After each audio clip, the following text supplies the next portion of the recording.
শান্তি আলোচনা ভেস্তে গেলেও সংলাপ চালাতে চায় পাকিস্তান, নতুন করে উত্তেজনা আফগান সীমান্তে। আফগানিস্তানের সঙ্গে শান্তি আলোচনা ব্যর্থ হলেও সংলাপ অব্যাহত রাখার প্রতিশ্রুতি দিয়েছে পাকিস্তান।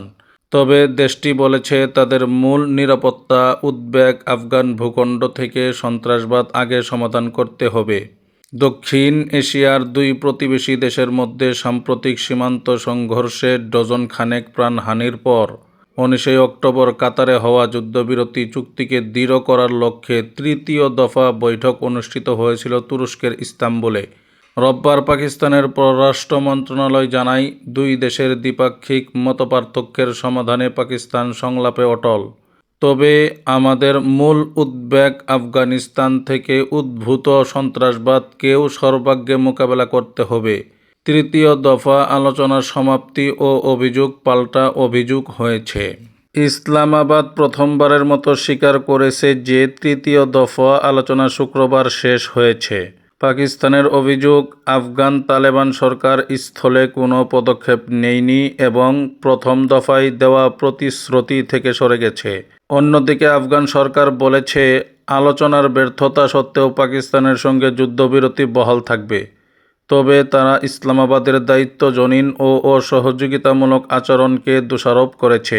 আফগান তালেবানের মুখপাত্র জবিহুল্লাহ মুজাহিদিন সামাজিক যোগাযোগ মাধ্যমে লিখেন, আলোচনায় পাকিস্তান নিজেদের নিরাপত্তার পুরো দায় আফগান সরকারের উপর চাপিয়ে দিতে চেয়েছে, অথচ তারা আফগানিস্তান বা নিজেদের নিরাপত্তার জন্য কোনো দায় নিতে রাজি নয়। পরস্পরের প্রতি সন্দেহ অব্যাহত রয়েছে।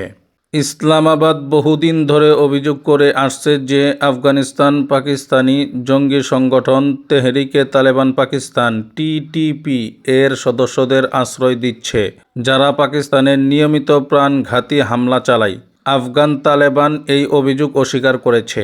পাকিস্তান আরও দাবি করেছে, আফগান সরকার ভারতের সমর্থনে কাজ করছে, যা ইসলামাবাদের ঐতিহাসিক শত্রু এবং বর্তমানে কাবুলের ঘনিষ্ঠ মিত্র।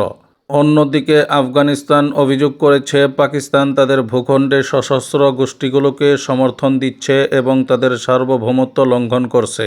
সীমান্তে নতুন সংঘর্ষে 5 জন নিহত হয়েছে। দুই পক্ষের মধ্যে উত্তেজনা আরও বেড়ে যায় শুক্রবার, যখন আফগান সীমান্তের স্পন বলদাক এলাকায় গোলাগুলিতে কমপক্ষে 5 জন নিহত হন বলে স্থানীয় হাসপাতাল কর্তৃপক্ষ জানিয়েছেন। গত মাসে অনুরূপ সংঘর্ষে 70 জনেরও বেশি মানুষ নিহত ও শতাধিক আহত হয়েছিল। উভয় দেশই নতুন করে শত্রুতা শুরুর হুমকি দিয়েছে। পাকিস্তান আফগান সীমান্তের টানাপোড়েন বহুদিন ধরে চলে আসছে। 2021 সালে আফগান তালেবান ক্ষমতায় আসার পরও সীমান্তে গুলি বিনিময়, সীমান্ত বন্ধ এবং বাণিজ্যিক অচলাবস্থা বারবার দেখা দিয়েছে। ইস্তাম্বুলে অনুষ্ঠিত সর্বশেষ বৈঠকটি ছিল উভয় দেশের মধ্যে বিশ্বাস পুনর্গঠনের শেষ প্রচেষ্টা, যা আপাতত ব্যর্থ হয়ে গিয়েছে।